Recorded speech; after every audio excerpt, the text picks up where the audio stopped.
Mis queridos alumnos, tengan todos ustedes muy buenas noches. Estamos comenzando esta clase donde vamos a tratar el tema diseños de casos y controles anidados en una cohorte.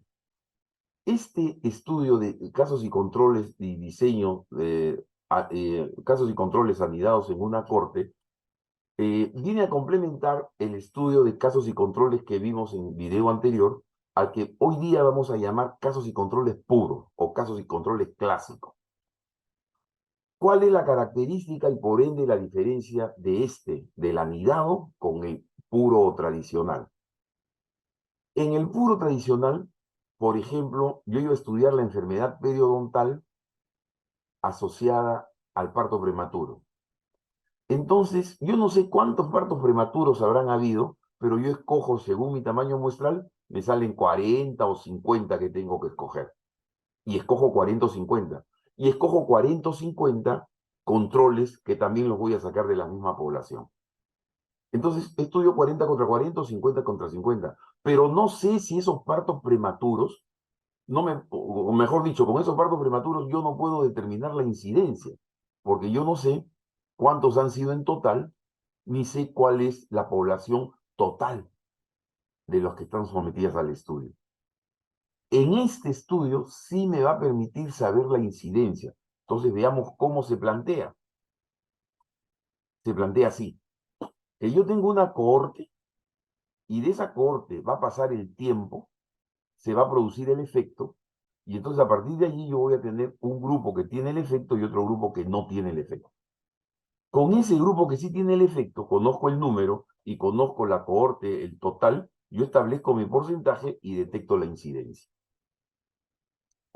Y luego, con los que tienen y no tienen el efecto, los voy a enfrentar. Y voy a establecer aquí un estudio, casos y controles, tal cual lo hemos hecho en el tradicional. Entonces, si yo lo quiero hacer como un ejemplo, yo puedo decir que tengo 360 gestantes y de estas 360 gestantes, pasados los 9 meses, 280 tuvieron parto a término y 80 tuvieron parto prematuro. Entonces, para comenzar ya puedo establecer la incidencia. 80 sobre 360 me sale una cantidad que esa cantidad corresponde a la incidencia. ¿Ok? Y luego yo voy a enfrentar los dos grupos, las que tuvieron gestantes a término versus prematuros. Y en cada uno de esos grupos voy a establecer cómo estaba la enfermedad periodontal y voy a establecer estadísticamente si hay asociación o no hay asociación para decir que la enfermedad periodontal sí es causa es factor asociado o está asociada al parto prematuro. Entonces, ¿cuáles son las características del caso control anidado? El número de casos no es igual ni múltiplo al número de controles. Es lo que el proceso determina. Por lo tanto, yo no voy a escoger el número. El proceso me dice cuántos casos van a haber y cuántos controles van a haber y voy a enfrentar a todos contra todos. Todos los casos contra todos los controles.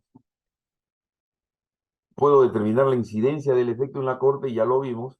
Y esto puede ser un estudio prospectivo o retrospectivo. Prospectivo, si hoy día establezco la corte y de aquí a 18, a partir del 9º mes, yo voy a establecer quiénes tuvieron parto prematuro o no tuvieron parto prematuro. Y retrospectivo, que cojo las cortes de las gestantes del año 2010, me voy a ir bien atrás, del 2010, y veo en las mismas historias quiénes tuvieron parto prematuro y quiénes tuvieron parto a término, y establezco los grupos y establecí también ya la incidencia. Entonces, estos estudios pueden ser prospectivos o retrospectivos. Muy bien. Si entendimos el enfoque del curso, del modelo, entonces va a ser bien fácil que veamos el material y método. Cuando yo hago material y método, ya saben, el primer párrafo es ver el tipo de investigación. El caso control anidado en una corte es un estudio observacional, analítico, transversal. Y como ya les dije, puede ser retro o prospectivo. El diseño, caso control anidado en una cohorte. La población. En la población de estudios se describe a la cohorte, porque ellos están ingresando, los que van a estar en el estudio es los que ingresan a la cohorte, que después se dividan en casos y controles es otra cosa, pero el estudio nace a partir de una cohorte. Por lo tanto, aquí tengo que describir la cohorte. Si sigo con el ejemplo de las gestantes, la asociación entre enfermedad periodontal y parto a término o parto prematuro, ¿no es cierto? O sea, la asociación entre la enfermedad periodontal y el parto prematuro, entonces yo lo que voy a tener es la cohorte de gestantes. Todos mis criterios de inclusión son para el ingreso a la cohorte de gestantes.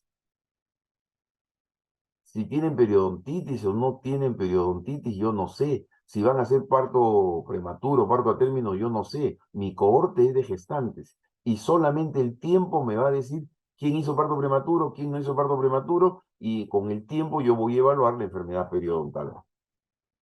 Entonces aquí el criterio de selección, los criterios de inclusión, es para el ingreso a la cohorte. A diferencia del caso control tradicional o puro, en que yo tenía casos, controles, criterios de inclusión para casos y controles y criterios de inclusión para casos, para los controles. El tamaño muestral.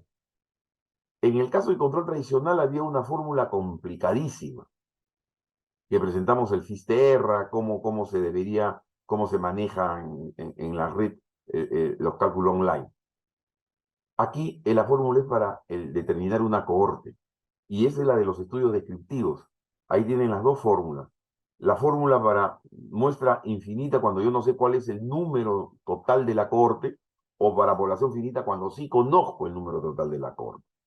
Donde P es que por antecedentes yo sé cuál es el porcentaje en que se presenta ese efecto. Por ejemplo, en este estudio de enfermedad periodontal asociado al parto prematuro, yo sé que el porcentaje de partos prematuros en cualquier hospital es 10%. Entonces la P es 10. Y Q es el complemento de 10, o sea, la diferencia 100. Si P es 10, Q es 90. Si P fuera 40, Q sería 60. Y E es el error en la cual, la precisión con la cual yo espero tener el efecto. Y la fórmula para población finita es los mismos datos, sino que el N me dice la población total. Vamos a suponer que en ese hospital donde vamos a hacer ese estudio, en el año 2010, hubieron 2.500 gestantes. Entonces la N corresponde a 2.500. La P al 10, que es el 10% de prematuros en todos los antecedentes. La Q al 90% que complemente el 10 para que sumen 100. Y ahí está el desarrollo de esta fórmula. O sea, el tamaño muestral para el estudio de caso control a nivel en una corte es la fórmula que se utiliza, es el de ingreso a una corte de un estudio descriptivo. Y como ven, esto también esta es la fórmula más diseminadas en las páginas web.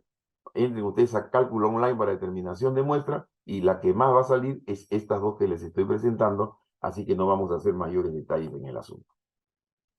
¿Cómo se presentan los resultados en un estudio de caso control anidado en una corte? Se presentan igual como se presentaron en los estudios de caso control. ¿Qué cosa quiere decir esto? Que las columnas van a estar los casos y los controles. Y los factores que yo estoy estudiando, las variables de control que tengo que estudiar, están en las filas. Aquí ponemos, por ejemplo, el sexo, casos y controles en la fila. ¿En qué orden se presentan las tablas? Igual que en todos los estudios analíticos, casos controles, cohortes y en estos. Primero van las tablas que me dicen que los dos grupos son iguales en todo menos en lo que se está estudiando. O sea, el grupo de las variables de control. Primero se presentan las variables de control. Y luego de ello, en un segundo grupo de tablas, se presentan ya las tablas propias del estudio, la que cruzan la variable independiente, la causa, con la variable de control, el efecto. Entonces, en el efecto van a estar en las columnas y las causas van a estar en las filas. Y aquí tienen un ejemplo. Supongamos que voy a estudiar la diabetes asociada a la mortalidad postoperatorios en pacientes sometidos a colecistectomías de emergencia. Entonces, ¿cuál es la causa? La diabetes. ¿Cuál es el efecto? La mortalidad. ¿Cuáles van a ser mis grupos? Grupos de muertos y grupos de vivos, de sobrevivientes. Y entonces ahí está la tabla. Fallecidos en esta columna versus vivos en las otras columnas. Y aquí van a estar las variables de control. Edad, sexo, tiempo de enfermedad. Y como ven, ahí están los números y aquí están los, los promedios. Aquí están los promedios. 0,05, P mayor, no los promedios, la probabilidad. P mayor de 0,05, P mayor de 0,05, P mayor de 0,05, que me está diciendo que los dos grupos son iguales. Los dos grupos son iguales. Así que allí no hay nada que decir. Los dos grupos son iguales porque las variables de control están en el mismo lado. ¿Ok? Entonces reitero que en este grupo pues están, en esta presentación de tablas, estamos colocando primero las variables de control y como ven allí, el sexo, la edad 65 versus 66 son iguales porque el P es mayor de 0,05. En el sexo 10 hombres, 30 mujeres, 30 hombres, 90 mujeres en el otro grupo. También el sexo me sale P mayor de 0,05, que no hay ninguna diferencia, igual el tiempo de enfermedad. Y entonces después voy a la tabla del trabajo, donde voy a cruzar diabéticos contra fallecidos. Y entonces, ¿qué me sale? Primero la asociación P menor de 0,05. Quiere decir que hay una asociación estadísticamente significativa. ¿Qué cosa me dice esta asociación?